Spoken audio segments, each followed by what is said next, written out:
Boy, Fritz back again with another video, and I'm back. Happy Thanksgiving to everybody. You know, this your boy Fritz back again with another video. Yup. Guess what? You ever had like a washing machine, right? You never touched it, and then you decide to click it. Then you just turned it on. Then you trying to figure out how do you turn it off.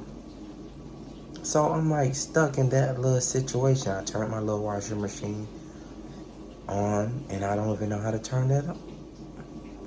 My washer, like the stuff to wash like stoves and stuff. Like, I don't even know how that work. You hear all that weird noise it's making? I don't even know how that stuff works. I need to find out how it works. Yep. And then I put it on lock mode, so it's going through a whole cycle. So I gotta figure out how to take it out on lock mode, then I'm be able to turn it off. It's making a whole bunch of weird noise.